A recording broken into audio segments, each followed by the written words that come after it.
Cuando nosotros estamos conectados con Jesús, dice desde un ejemplo natural, así como la planta, el tronco, recibe la savia, el alimento, esta fluye a través de ese tronco y llega a las ramas pueden producir fruto. Pero si hay una interrupción, si hay un corte, si hay una separación de esa rama con el tronco, inmediatamente no llega esa vida, no llega ese alimento, y por lo tanto esa rama, por más que desee, por más que quiera concentrarse, por más que quiera esforzarse, no va a poder producir fruto. Por eso es la importancia de que usted y yo entendamos esto, de tenemos que permanecer, estar unidos con Jesús, conectados con Jesús, a través de la oración, a través de la lectura de la palabra, a través de la congregación, a través de el estar haciendo las cosas conforme Dios quiere. ¿Por qué? Porque eso hace que nosotros podamos producir los frutos que Dios espera, frutos de justicia, frutos que puedan traerle la honra y la gloria a Dios en todo tiempo. Porque el precio de tu salvación no es un pago en vano. Si bien es cierto, nosotros lo recibimos por gracia y es gratis para nosotros, tuvo un precio. Diga conmigo, un precio. ¿No? Y fue el derramamiento de la sangre de nuestro Señor Jesucristo. Y hoy en día, nosotros también tenemos que saber de que para que usted y yo podamos ser beneficiarios, los discípulos de Jesús también tuvieron que pagar el precio. Cuando nosotros entendemos eso, cuando hubo el tiempo de la persecución, los discípulos tuvieron que morir, dice, entregando su confesión de fe. Fueron perseguidos simplemente por hacerse distinto a la gente del mundo, por marcar una diferencia. Y cuando alguien quería encontrar a un cristiano, lo único que tenían que buscar eran a dos personas que se llevaran bien, dos personas que se amaran. Esos se aman, esos son cristianos. Porque la marca de un cristiano es el amor. Y entonces eso llevaba a que sus vidas fueran incluso llevadas al Coliseo romano, ser comidos por leones, ser crucificados, ser cenados por la mitad. Si usted, algunos, me acuerdo haberle enviado un video de cómo los hombres de Dios perdieron su vida, los discípulos, fueron de formas pues muy difíciles. O sea, ha habido un precio que pagar para que usted y yo hoy estemos sentados en este lugar y disfrutar el regalo de nuestra salvación. Si bien es cierto, es un regalo de Dios, ¿ya? Hoy en día tenemos que valorar que hubieron hombres y mujeres que pagaron un alto precio para que el mensaje se pueda seguir predicando hoy en día. Y entonces, estamos viendo que justamente el permanecer en Jesús hace que la vida de cada cristiano sea una vida productiva, sea una vida que dé fruto. Así que la persona que tienes al lado, tú tienes que dar fruto. Y mucho fruto. ¿Ya? Porque no se trata simplemente de que voy a dar fruto, no se trata de simplemente que me voy a duplicar, sino se trata, dice, de que tenemos que dar mucho fruto, ¿no? Y entonces, un cristiano que está conectado con Jesús va a experimentar 4 cosas que son muy beneficiosas para su vida. Así que yo le pido que usted preste mucha atención. Ya hemos hablado de 3 de ellas la semana pasada, nos quedamos en la mitad de la tercera, pero vamos a recordar un poquito. Todo cristiano, ¿ya?, que ha experimentado pues el amor de Dios, ¿no?, y el decidir permanecer en Jesús, comienza a recibir el beneficio de tener oraciones contestadas.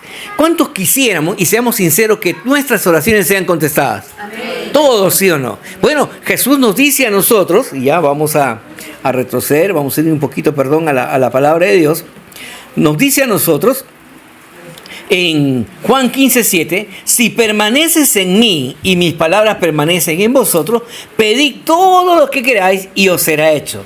Entonces, Jesús nos asegura a nosotros que si nosotros permanecemos en Él y Él en nosotros, entonces, dice, podemos pedirle a Dios todo lo que queramos y Dios nos va a responder.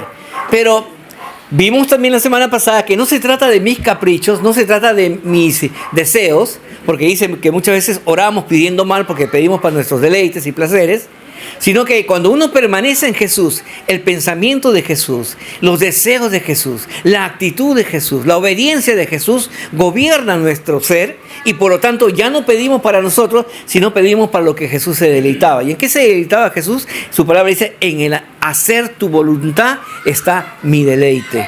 Entonces él pedía para hacer su voluntad. Por eso que tenía, dice, sus oraciones que eran respondidas. El segundo beneficio que usted y yo hemos recibido, o que estamos recibiendo por permanecer conectado con Jesús, es justamente tener la seguridad de nuestra salvación. Hay muchos cristianos que dicen que son salvos de palabra, pero en realidad en su corazón hay incertidumbre, hay duda. Todavía piensan que, ¿qué más tengo que hacer para poder alcanzar la salvación? No entiende que la salvación es un regalo de parte de Dios. No entiende que la salvación nosotros no la compramos con obras, sino que la recibimos de la gracia de parte de nuestro Señor. Pero también hemos visto que todo cristiano que ha recibido la salvación de parte de Dios produce obras. ¿Ya? Y entonces hemos repetido hasta saciar, ¿no? De que, vuelvo a repetir, la salvación nosotros no la perdemos, pero sí podemos disfrutar de una mayor cercanía, de una mayor relación con el Señor, cuando nosotros pues producimos el fruto que Dios quiere.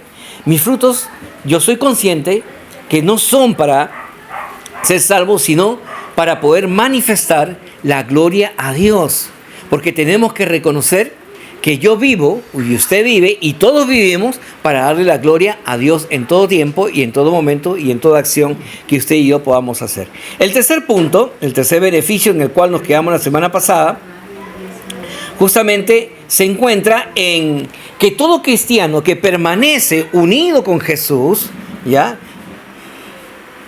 es un cristiano que comienza a experimentar una mayor profundidad del amor de Dios en su vida. ¿Qué significa eso? Que no simplemente es un conocimiento teórico. Dios me ama, qué bonito. No, Dios dice que nos ama a todos, qué bien. No. Se trata, dice, de que cuando usted permanece en Jesús, usted comienza a experimentar de una manera más real, de una manera más vivencial, cada vez ese amor más profundo que Dios puede tener por usted, que Dios tiene por cada uno de nosotros, la iglesia. Ahora, tenemos que conocer el amor de Dios. No es un amor como el que usted y yo profesamos. Es un amor interesado, no es un amor que busca algo. Es un amor que es desinteresado, pero que es un amor que dice que busca gratificarnos a nosotros en todo tiempo y en todo momento. Y entonces ese amor usted tiene que recibirlo.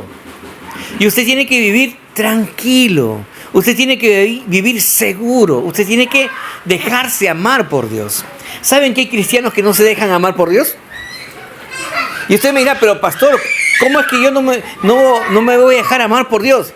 Cada vez que usted no recibe la palabra de Dios, usted no se deja amar por Dios.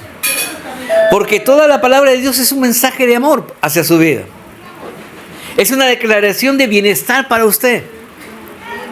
Y muchas veces no lo recibimos porque no lo creemos. Porque no queremos aceptarlo en nuestra vida. Juan 15:9 dice, como el Padre me ha amado, así también yo os he amado. Permaneced en mi amor, ¿no? Y esta es la recomendación de Jesús para el pueblo de Dios. Permaneced en su amor. Porque solamente el amor de Dios es lo que nos va a poder sostener a nosotros, tanto en los momentos de mucha abundancia, de mucha bendición, como en los momentos de mucha aflicción, en los momentos de mucha necesidad.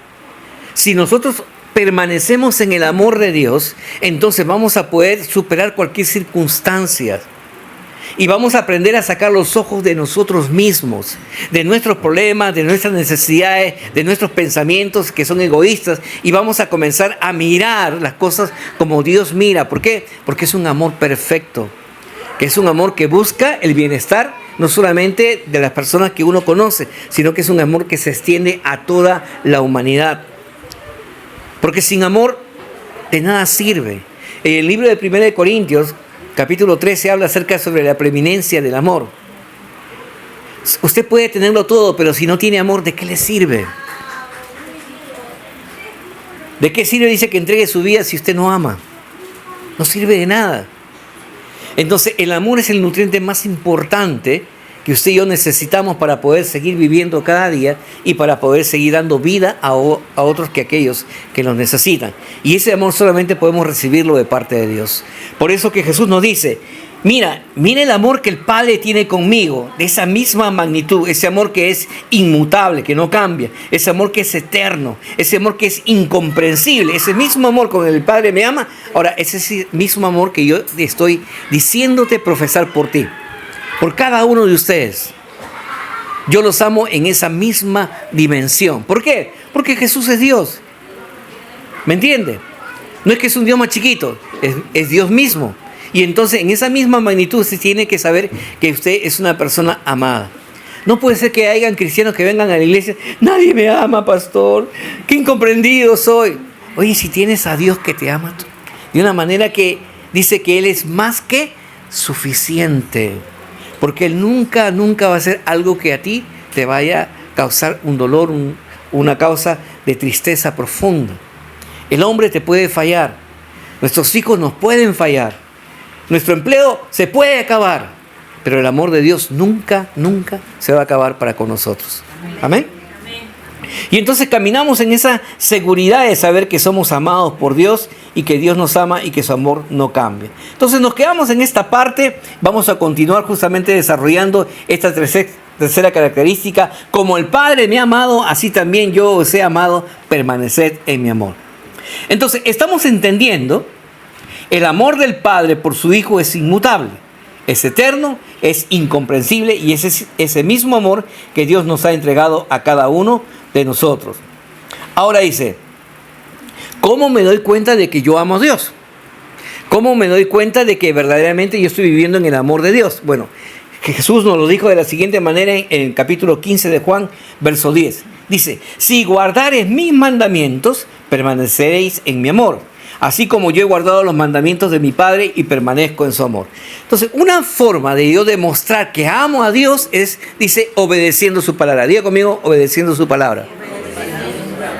Guardar la palabra de Dios es ponerla en práctica. ¿Ya? No es agarrar tu Biblia y esconderla ahí hasta la siguiente semana, no.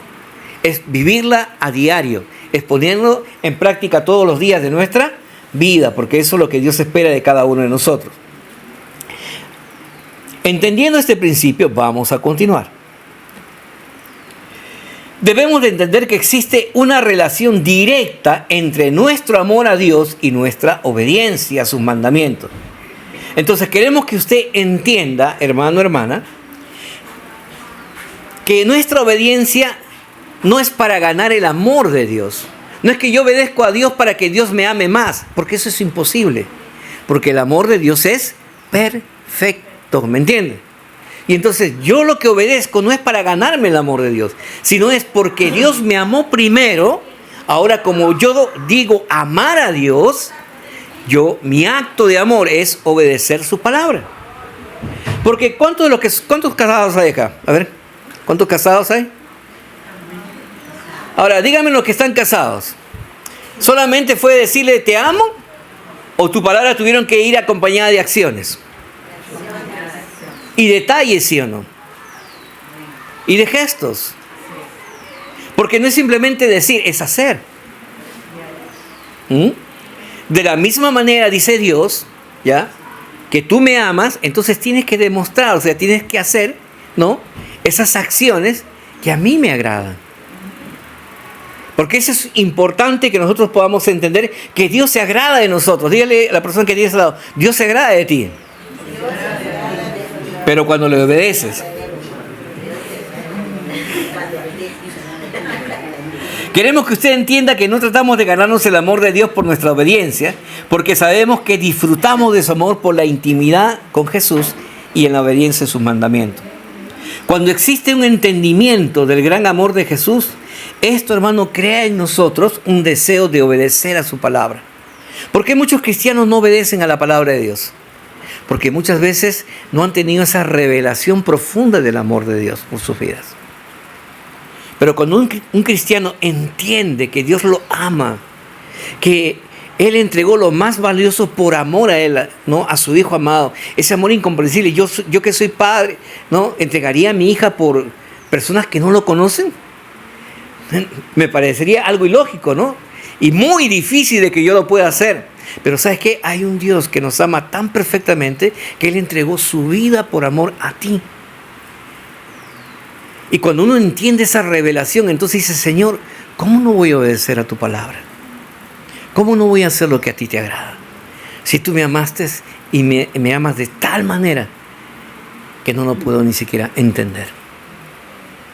Entonces, cuando uno viene esa revelación, eso crea una mayor obediencia más profunda en nosotros. Cuando un cristiano duda del amor de Dios, ¿qué hace la duda? Dice, crea pues falta de fe en nosotros. Y cuando uno duda del amor de Dios, va a buscar o va a tomarse una licencia. Dios, un ratito acá tú, voy a tratar de buscar que alguien me ama, ¿no? Que alguien me pueda ayudar, que alguien pueda satisfacer mi deseo. Y ponemos la esperanza en el hombre o en la mujer. Y la Escritura dice, maldito el hombre que pone su confianza en el hombre antes que en Dios. Vuelvo a repetir, cuando desplazamos a Dios del lugar que es y ponemos nuestra confianza, nuestra esperanza en que el hombre o la mujer va a resolver ese vacío en nuestra vida, entonces estamos equivocados. Y lo que es más triste, estamos condicionados para pecar, para caer en una mayor profundidad de pecado. ¿Por qué? Porque vamos a buscar esa satisfacción lejos de Dios. Quiero que usted entienda que existe una relación directa entre el amor de Dios, ¿ya?, que nos lleva a la obediencia, y también lo opuesto. Hay una relación directa entre la duda del amor de Dios, que nos llevará también a nosotros hacia una vida de desobediencia. Y usted tiene que saber esto y tiene que ser consciente de esto.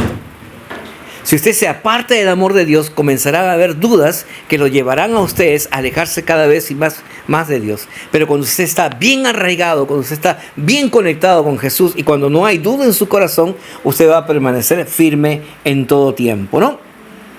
Cuando nos mantenemos firmes en el amor incondicional de Dios, nos colocamos en una situación, esta palabra que muchas veces escuchan las mujeres, de empoderamiento, ¿no? Pero todo cristiano que está seguro en el amor de Dios, dice, permanece firme en la roca que es Cristo. Pero cuando un cristiano duda del amor de Dios, uno se pone vulnerable para ser tentado por el mundo y sus afanes. ¿Por qué? Porque buscan alejarnos del amor y la presencia de Dios. Pero cuando uno está conectado con Cristo, eso nos llevará cada vez más a seguir buscándolo, a seguir amándolo y a seguir obedeciendo de una manera más profunda su palabra. Cuando yo me siento seguro, cuando usted se siente seguro del gran amor de Dios por usted, esto va a crear en usted un deseo, una fuerza. Voy a decirlo así, es que usted tiene un auto, pero si ese auto no tiene combustible, no sirve. ¿Me entiende? Necesita de combustible para poder cumplir su función. Porque ese auto a usted le facilita la vida, ¿sí o no? Lo ayuda en muchas cosas. De la misma manera, el amor de Dios es el combustible que usted y yo necesitamos, que nos va a facilitar la vida en el diario vivir hasta que lleguemos a la presencia de Dios. Por eso es que usted tiene que ser lleno, tiene que llenar ese tanque, esa reserva de amor en sus corazones. Y eso ocurre cuando yo ando en una constante, en una vida de obediencia, no cada vez más profunda, y esa vida de obediencia me lleva a experimentar cada vez más y más el amor de Dios. Más y más.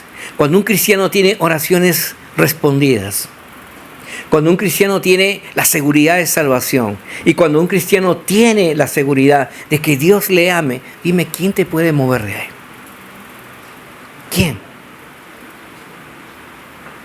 Nadie es. Ni circunstancia, ni afanes, ni desgracias naturales. Permanecemos firmes. ¿Por qué? Porque nos sabemos amados por Dios, cuidados por Dios y porque usted sabe que su vida tiene un propósito trascendental. Vamos a ir nuevamente para que usted pueda entenderme y aquí los que son casados me puedan entender bien. Yo uní mi vida a mi esposa ya en el año 90 del siglo pasado. Así que somos un poco antiguos, ¿ya? Pero unimos nuestra vida porque nos amamos. Han pasado los años y hemos dicho, aunque ese mismo amor nos unió, no significa que todos los días nos relacionamos de la misma manera, con la misma intensidad. Hay días que son muy buenos y hay días que son malos, ¿sí o no? Hay días donde usted está más gozoso y días que está más triste. ¿No es así? Pero nos mantenemos juntos. Ahora, cuando uno ama, hemos dicho que uno lo demuestra con palabras, acciones y gestos. Entonces yo conozco los detalles y las cosas que a mi esposa le gustan. Y entonces yo voy a hacer cosas, ¿ya?, para demostrar mi amor a mi esposa, ¿ya?, porque la amo. Pero yo tengo que saber que esas cosas que yo amo, que hago por mi esposa, no significa que las hago porque ella me va a amar más a mí. Porque si ella me ama, eso es suficiente. No es que su gran amor va a crecer más, no, porque el amor para nosotros tiene un nivel. Pero yo tengo que entender que las acciones positivas, correctas, van a poder acercar mi corazón a su corazón y el corazón de ella al mío, a través de esas acciones correctas. De la misma manera, nosotros, en el plano espiritual, cuando obedecemos a Dios, estamos acercando nuestro corazón al corazón de Dios. Y el corazón de Dios se acerca más hacia nosotros. No hacemos las cosas para que Dios nos ame más, sino hacemos las cosas por el simple hecho de que Dios nos ama a nosotros. Por ejemplo, ¿qué pasaría si usted, que dice que ama, no trata bien a su esposa? ¿Cómo te va a tratar ella? ¿Bien? ¿No te va a tratar bien, sí o no? ¿Por qué? Porque usted tiene que reconocer que nuestras acciones, ¿ya?, van a crear en ella una mejor predisposición para poder cuidarte, para poder servirte, para poder amarte también. Eso es innegable. Crean una mejor predisposición en su relación. De la misma manera, en nuestra obediencia a Dios, eso también crea una mayor predisposición para que muchas veces tus oraciones sean contestadas, para que muchas veces lo que tú puedas producir sea conforme el deseo y el corazón de Dios. Vuelvo a repetir, el amor de Dios es perfecto. Nuestro amor no es perfecto. Pero Dios se agrada cuando tú y yo nos esforzamos por hacer acciones y dar esos frutos que a Dios le agrada. Por ejemplo, ¿cuántos saben que tenían que testificar esta semana? Porque eso a Dios le agrada. Esposos, ¿cuántos saben que tienen que cuidar a sus esposas? Mujeres, ¿cuántos saben que ustedes tienen que honrar a sus maridos? Hijos, ¿cuántos saben que ustedes tienen que honrar a sus padres? Trabajadores, ¿cuántos saben que ustedes tienen que ser fieles con sus empleadores? Empleadores, ¿cuántos saben que ustedes tienen que ser justos con sus trabajadores? Cada vez que hacemos esas cosas, estamos amando y demostrando y honrando a Dios. Pero cada vez que dejamos de hacerla, en realidad pues nos estamos apartando del amor de Dios. Y eso, en realidad, de eso no se trata. El amor nunca fue hecho para manipular, nunca fue hecho para chantajear.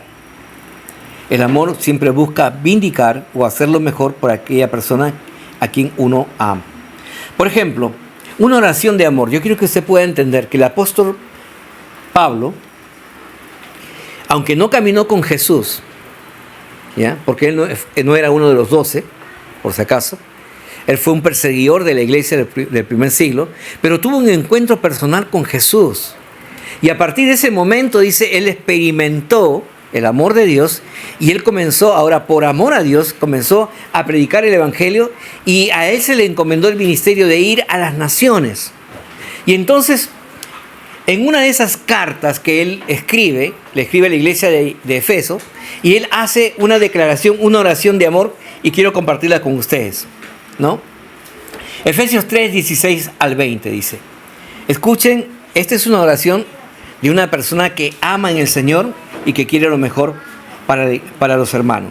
Dice, para que os dé conforme a las riquezas de su gloria, el ser fortalecido con el poder en el hombre interior por su espíritu, para que habite Cristo por la fe en vuestros corazones, a fin de que, arraigados y cimentados en el amor, seáis plenamente capaces de comprender con todos los santos cuál es la anchura, la longitud, la profundidad y la altura, y de conocer el amor de Cristo, que excede a todo conocimiento, para que seáis llenos de toda plenitud de Dios, y aquel que es poderoso para hacer todas las cosas mucho más abundantemente de lo que le pedimos o entendemos, según el poder que actúa en nosotros. Entonces, Pablo estaba orando por la iglesia de Efesos, diciéndole a ellos que es necesario que ustedes puedan entender esta revelación. ¿Para qué? Para que el poder de Dios comience a fluir en la vida de cada creyente. ¿Qué significa? Que usted y yo necesitamos del poder de Dios fluyendo en nuestra vida. ¿Por qué? Porque hay un poder opuesto a lo que Dios quiere. Y yo en mis fuerzas naturales no lo puedo vencer. Pero cuando yo recibo ese poder que viene de parte de Dios hacia mi vida, entonces yo voy a poder vencer a mi enemigo y derrotarlo. Pero es necesario, dice, que entendamos junto con todos los santos, ¿ya?, el amor del Señor. La anchura, la profundidad, la altura de cuánto Dios nos ama. De cuánto y tan importante es usted para Dios. Muchas veces nosotros mismos tenemos la necesidad de cambiar nuestros pensamientos. ¿Sabe que muchos cristianos tienen pensamientos negativos de sí mismos? Y que la mayoría de la semana esos pensamientos gobiernan su vida. No puedo, todo está mal, ya no sé qué hacer, hago lo mismo, nada cambia. Y curiosamente tus pensamientos tienen la capacidad de que luego tu boca habla. Y dice que en nuestra boca hay poder para la bendición y para la maldición, para la carencia y para la abundancia, para la salud y la enfermedad, para la vida o la muerte. Por eso es la importancia de que todos los días su mente sea renovada, sea transformada mediante el conocimiento de la palabra de Dios. Cuando entendemos el amor de Dios, hermanos, entonces nosotros vamos a comenzar a cambiar nuestra forma de pensar, la forma de vernos a nosotros mismos. ¿Cuántos van al espejo y lo primero que ven no les agrada? Al contrario, cuando usted vaya al espejo, declare la bendición de Dios sobre usted. Viertas palabras de bien, nunca palabras de mal sobre su vida. Esta es una oración pidiendo el fluir del poder de Dios en nosotros para que podamos ser transformados en imagen y semejanza de nuestro Señor Jesucristo, desde el hombre interior hacia el hombre exterior. No se trata solo de conocer ese amor de Dios desde ese punto, como vuelvo a repetir, ¿no?, de conocimiento, sino se trata de que usted pase a esa experiencia más profunda en su vida y usted pueda descansar en saberse que Dios le ama de una manera muy abundante. Así que me voy a tomar la libertad y quiero que por favor usted se ponga de pie. Póngase de pie. Y quiero que haga la siguiente declaración juntamente conmigo. ¿Ya? Repita conmigo. Yo sé que Dios me ama. Yo sé que Dios me ama. Pero con convicción, diga conmigo. Yo sé que Dios me ama. Yo sé que Dios me ama. Y punto. Y punto. Suficiente, esto me siento. Porque de eso se trata. Se trata de que usted todos los días usted pueda confesar ese amor que Dios siente por usted. Y usted pueda saber y pueda vivir en esa experiencia, ¿no?, de amar a Dios. Recuerden, no es que Dios te va a amar si obedeces más y te va a dar menos si tú desobedeces, ¿no?, más a Dios. Usted tiene que ser consciente de que Dios te ama y punto. Así en nuestras imperfecciones, así con que volvamos a repetir el mismo pecado, el amor de Dios no cambia por nosotros. Sigue siendo el mismo. Y ese amor es paciente. Ese amor espera que usted y yo podamos entender en algún momento de nuestra vida. Haya esa revelación y desde ese conocimiento de saber que eres amado, comienza a producirse el cambio desde tu interior hacia tu exterior. Cuando somos amados, crea en nosotros el deseo de ser el bien. Hermanos, hoy en día hay una corriente en el pueblo evangélico de Dios Es una corriente que parece muy piadosa, pero es muy peligrosa. Yo quiero que por favor usted pueda entender. ¿Qué dice esta corriente? Que no debemos de esforzarnos por agradar a Dios. Que todo es palabra de juicio, no, que tenemos que hacer cosas para agradar a Dios. Y cuando dice la palabra que Jesús ya lo hizo todo. ¿Cuántos saben que Jesús ya lo hizo todo? Claro, hizo todo lo que tú no podías hacer. Tú no podías pagar el precio de tu rescate. Tú no podías reconciliarte con Dios. Y eso lo hizo Jesús por ti. Pero ahora que Jesús hizo eso por ti, y ahora que Jesús está morando dentro de ti, y ahora que tú sabes que la vida de Jesús se está reproduciendo dentro de ti, tú vas a comenzar a producir el fruto que Jesús produce en ti. Esa corriente dice, ¿ya?, que nosotros no podemos hacer nada porque Dios se agrade de nosotros. Y por lo tanto dice de que todo lo que usted puede hacer son como trapos de inmundicia delante de la presencia de Dios. Suena muy bonito cuando dice que Jesús lo hizo todo por su obediencia, ¿ya? Pero también hay un error doctrinal en eso. Porque esta declaración ellos lo han sacado de un versículo que se encuentra en el libro de Isaías, ¿ya? Y en ese versículo de Isaías 64:6 dice: si bien todos nosotros somos como suciedad y todas nuestras justicias como trapos de inmundicia, y caímos todos nosotros como la hoja, y nuestras maldades y nos llevaron como viento. Entonces dice, todas las cosas que usted y yo podemos hacer delante de la presencia de Dios son como trapos de inmundicia. Entonces ellos han sacado, desde ese versículo han sacado justamente esa corriente, esa doctrina. Nuestra fe descansa en Jesús. Sabemos que somos salvos por Jesús y confesamos el nombre de Jesús. Pero hay algo que usted y yo tenemos que entender. Que usted y yo sí podemos hacer cosas que a Dios le agraden.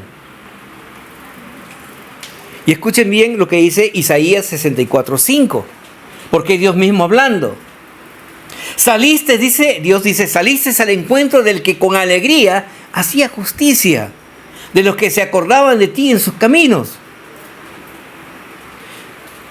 Entonces dice que Dios salió al encuentro de aquellos que hacían justicia. ¿Por qué? Porque Dios se agrada. ¿Y sabe que Dios se agrada el día de hoy de usted? ¿Por qué? Porque usted es uno de aquellos que ha sido obediente a su palabra y no dejando de congregar como algunos tienen por costumbre.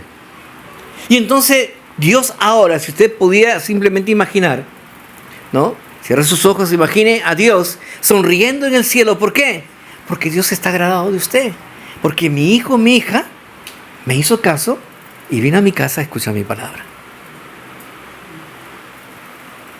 Necesitamos entender que nuestras acciones, que son como consecuencia de permanecer en Jesús, producen un fruto de obediencia que agrada a Dios. ¿Y cuál es la buena noticia de todo esto, hermano o hermana? Es que usted puede agradar a Dios. Podemos agradar a Dios. Y es lo que Dios espera. ¿Sabe por qué digo que es una buena noticia? Porque hay muchos hombres y mujeres aquí en la tierra que usted haga lo que haga por ellos, ellos nunca se agradan de usted.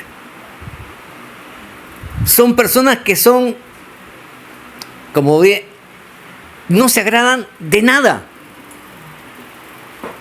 Por más que usted haga lo que haga, se siguen quejando, se siguen criticando, siguen hablando mal. Y uno, pues, vivir con ese tipo de personas es terrible. Lo primero que uno quiere hacer es salir huyendo. Pero miren la buena noticia, que tenemos un Dios que sí se agrada de nosotros. Cada vez que usted y yo lo obedecemos. Por eso escuche lo que dice Juan 15:10. Dice, si guardareis mis mandamientos, permanecéis en mi amor, así como yo he guardado los mandamientos de mi Padre y permanezco en su amor. Vuelvo a repetir. Si permanezco, dice, en Jesús, voy a guardar los mandamientos, así como Jesús guardó los mandamientos de su Padre. Lo dije la semana pasada y te lo vuelvo a repetir. Jesús nunca te va a pedir que hagas algo que Él no ha hecho. Vamos a retroceder un poquito nuestra mente, por favor. Quiero que usted se sitúe en mi posición. Póngase empático conmigo, por favor. Yo soy padre de 4 hijas mujeres. Y como hombres siempre también anhelamos tener un varón, ¿no? Y Dios nos dio, pues, 2 varones ahora, ¿no? Nietos, ¿ya? Al cual amamos mucho. Miren, esta es su obra de arte. Acá está mi esposa y aquí estoy yo, ¿no? Aunque yo no tengo el cabello parado, ¿no? Pero, si yo hubiera sido otra persona que no se agrada, lo primero que le hubiera dicho, ¿pero cómo vas a entregar esto? Aquí no estoy yo, aquí no está tu abuelita. El daño que le hubiera hecho a mi nieto, ¿sí o no? Pero porque yo amo a mi nieto, ¿ya? Yo recibo lo que él, a su edad, en su posibilidad, ha hecho por mí. Y entonces yo comienzo a elogiar, pues, la obra, ¿no?, de arte que le ha hecho. Ahora, yo quiero que ustedes se imaginen, Papá Dios nos ve a nosotros. Y Él nos conoce. Y Él conoce tus limitaciones. Y Él te ama. Y hagas lo que hagas, lo hagas bien, lo hagas a media o lo hagas mal, Él te va a seguir amando. Porque su amor no cambia. Si nosotros, siendo malos, sabemos hacer cosas buenas por a quienes amamos, imagínate lo que Dios puede hacer con nosotros, aquel que es perfecto. Pero debemos permanecer en el amor de Dios, como el Señor así nos ha dicho a nosotros, ¿no? Usted comienza pues a vivir en ese amor, ¿no? Diciendo, yo tengo un Padre que me ama. Yo tengo un Dios que me ama. Yo tengo un Dios que ha prometido proveer, sustentar, sanarme, curarme, liberar en el área que usted necesite estar. Yo tengo un Padre que se agrada cuando yo le obedezco. Así es nuestro Dios. Él sabe que aunque no somos perfectos, su amor nos hace perfectos y Él se agrada cada día de nosotros. Quiero que usted pueda saber, hermano, hermana, que cuando usted salga de este lugar, usted pueda saber que se vaya tranquilo. Que lo único que usted necesita es conocer esta verdad. Dios te ama y punto. Y Él se agrada de ti. Colosenses 1:10 dice lo que escribe Pablo a la iglesia de Colosos. Dice, para que andéis como es digno del Señor, agradándole en todo, llevando frutos en toda buena obra y creciendo en el conocimiento de Dios. Entonces, ¿qué dice acá? Que Dios dice agradándole en todo, dice la Escritura. Romanos 12:1. Así que, hermano, os ruego por las misericordias de Dios que os presentéis vuestros cuerpos en sacrificio vivo, santo, agradable a Dios, que es vuestro culto racional. ¿Qué sucede cuando un creyente restringe su libertad por traer beneficio a otra persona? Escuche lo que dice la palabra. Romanos 14:18. Porque el que en esto sirve a Cristo agrada a Dios y es aprobado por los hombres. Colosenses 3:20. Hijos, mandamiento para los hijos, obedeced a vuestros padres en todo, porque esto agrada al Señor. ¿Dios se agrada del hombre? Sí. Dios se agrada del hombre cuando el hombre obedece su palabra.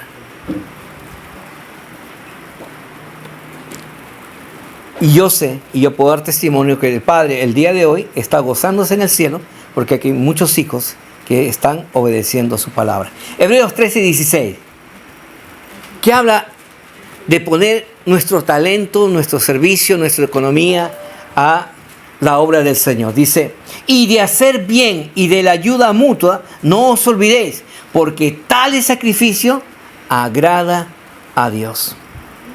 Hermanos, Dios se agrada de la obediencia. Quiero que usted pueda ver lo maravilloso que es esto. ¿Sabe por qué? Porque es Dios quien pone en nosotros el querer como el hacer. Es Dios, no es nuestro. ¿Por qué digo que es Dios? Porque recuerde, es ahora Jesús viviendo dentro de usted y la vida de Jesús reproduciéndose en usted para que usted la pueda vivir todos los días. Hebreos 13:20.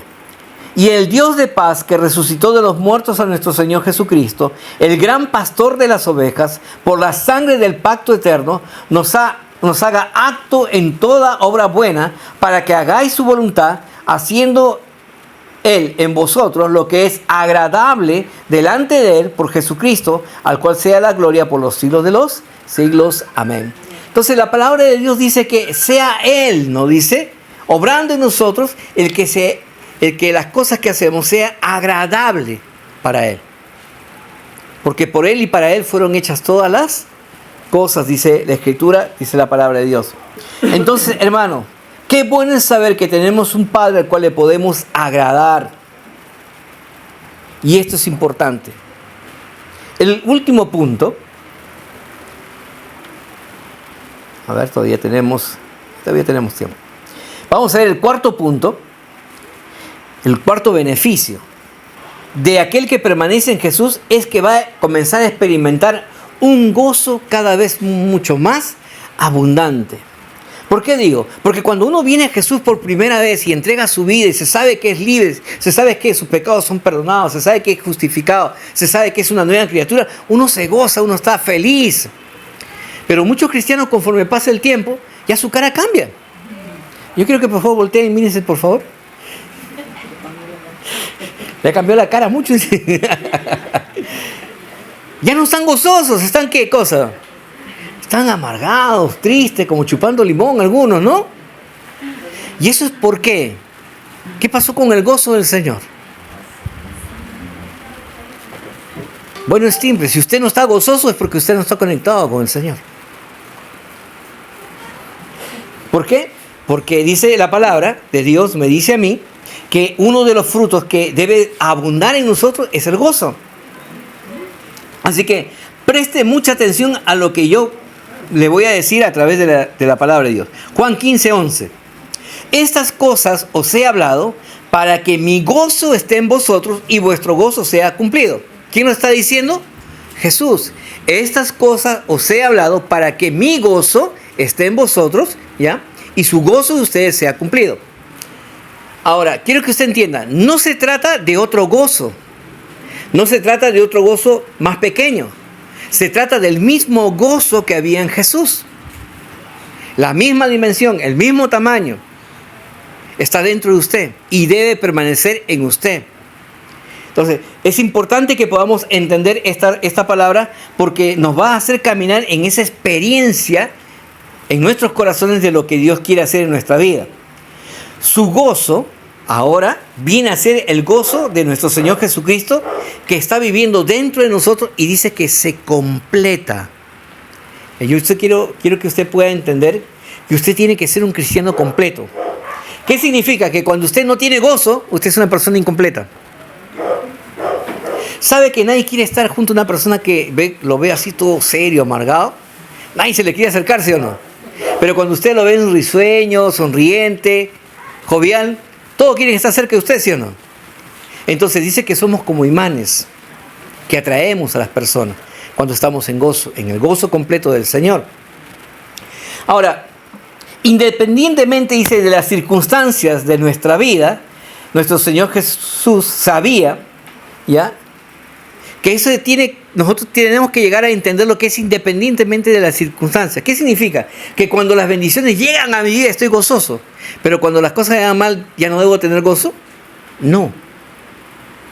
Dice, independientemente de las circunstancias que usted pueda estar experimentando, ese gozo tiene que permanecer en usted. ¿Sabe? Jesús estaba a punto de ser crucificado. Esas palabras, esta declaración, fue un día antes de que fuera arrestado y fuera crucificado así expresamente. Pero aún en medio de esas circunstancias, dice, Jesús estaba gozoso. No importa que fuera la noche más oscura para él. Él seguía experimentando el gozo de saber que estaba haciendo la voluntad de Dios Padre. Me es necesario que yo acabe la obra de mi Padre. Entonces es necesario. Aún en medio de esa circunstancia, cuando Él estuvo en el huerto de Getsemaní orando, Padre, si fuera por mí que pase esta copa, mas no se haga mi voluntad, sino la tuya, porque yo sabía el resultado del beneficio que traería el hacer tu voluntad. Y por eso dice que con gozo fue a entregar su vida. Jesús decía y declaraba: mi comida es hacer la voluntad de mi Padre y que acabe su obra. Juan 14:31. Dice: mas para que el mundo conozca que amo al Padre y como el Padre me mandó, así hago.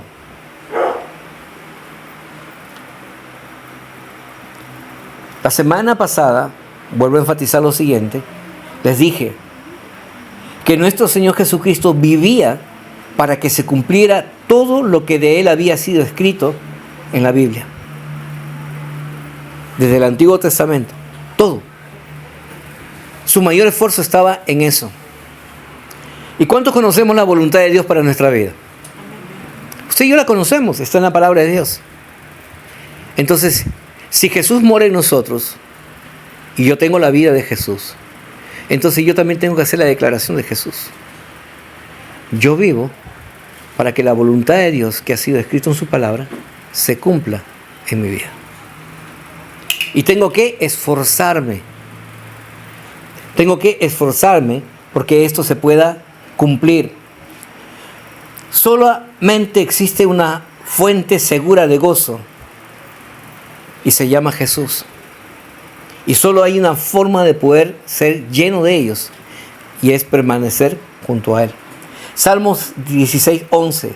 Me mostrarás la senda de la vida. En tu presencia hay plenitud de gozo. Delicias a tu diestra para siempre. Yo quiero que por favor podamos entender el significado de la palabra plenitud de gozo o plenitud. Se refiere a la totalidad de las riquezas de Dios en tu vida. Otra definición de plenitud significa que usted ha sido llenado totalmente, equipado totalmente por Dios, donde usted ya no entra nada más. O sea, usted está a tope. Y por lo tanto, la tristeza, la desesperanza, todo aquello que es contrario a lo de Dios no debería morar en usted. ¿Por qué? Porque usted está lleno de Dios. Pero cuando nosotros no estamos llenos de Dios, porque no oramos, no leemos, no congregamos, no buscamos muchas veces a Dios y buscamos las cosas del mundo, cuando usted busca las cosas del mundo, ¿qué está haciendo? Usted está permitiendo que esas cosas comiencen a llenarlo a usted. Y dentro de usted va a haber una lucha, porque usted conoce la palabra de Dios, pero ya esas cosas han entrado a su vida. Y dice que en su ser va a haber una batalla interior. Y en este momento está habiendo una batalla interior con muchos de ustedes que están aquí. Entre su espíritu y su carne. Porque la carne te va a decir: no, ya, pues ya escuchaste mucho, no, ya es hora de estar pensando en otras cosas. Y tu espíritu va a decir: no, persevera, estate atento. Así que no nos permitamos, no nos demos licencia y llenémonos totalmente de la presencia de Dios, ¿no? Porque no importa la circunstancia que usted y yo podamos estar atravesando en este momento, si estamos en la plenitud de la llenura de Dios, entonces vamos a poder vivir como Dios quiere. Es como cuando uno sabe la primera vez que fue salvo. ¿Sabe? Cuando uno viene a Cristo, llega con unas mochilas, viene con una culpabilidad, ¿no? Viene con muchas cosas que lo agobian. Y cuando uno entrega su vida a Jesús, uno se descarga y está libre, más ligero. Por eso es importante que usted como creyente viva su vida todos los días como si fuera el día que usted recibió a Jesús. Pero también es importante que usted viva todos sus días como si fuera el último día aquí en la tierra. Ay, pastor, ¿qué está diciendo? Claro. Que usted viva con la esperanza de que ahora usted ya está en un encuentro personal con el Señor. Porque es para siempre. Y cuando vivimos en la llenura del gozo del Señor, entonces vamos a poder disfrutar de todo lo que el Señor quiere. ¿Cuál es el fin de este mensaje, querido hermano, querida hermana? Es quitar toda ambivalencia de su vida, de usted como creyente. Es crear en su vida una seguridad de que si usted permanece conectado con Jesús, usted va a vivir en esa vida plena y abundante que Dios quiere. Porque debemos de reconocer que en múltiples ocasiones y oportunidades estamos lejos de Jesús. Hemos dicho que debemos hacer siempre una visión retrospectiva cada día acerca de lo que hemos hecho en ese día. Y qué tan cerca hemos estado de Dios y qué tan lejos estamos de Dios. Y nos vamos a dar cuenta de que muchas veces hemos sido infiel con Dios. Y hemos estado metidos más en las cosas del mundo que en las cosas de Dios. Y cuando uno reconoce eso delante de la presencia del Señor, entonces vamos, ¿no? Y nos reconciliamos con Dios. Y renovamos nuestra promesa de amor delante de Dios. Y renovamos nuestro compromiso con Dios. ¿Por qué es importante esto, hermano? Renovar. Es importante renovar esas promesas de fidelidad a Dios. Porque somos imperfectos. Hermanos, para nosotros es bien fácil pasar la página. Hoy pequé, mira, ¿sabes qué? Me dio igual, ya mañana lo haré mejor. Y llega mañana igual. Y cada vez, sin darnos cuenta, nos vamos alejando más y más de Dios. Pero cuando uno es consciente de la necesidad de permanecer con Jesús, cada día uno se acerca más a Dios y reconoce su imperfección. Aunque siendo imperfecto, Padre, tu palabra dice que tú me amas. Y yo quiero caminar en esa seguridad de ese amor. Y quiero seguir experimentándolo cada vez más y más. Por eso yo renuevo mi fidelidad contigo. Cada día, a través de mi palabra. Así que queremos invitarlo a que usted pueda renovar esa promesa de amor a Dios y que usted también renueve ese compromiso para con Dios.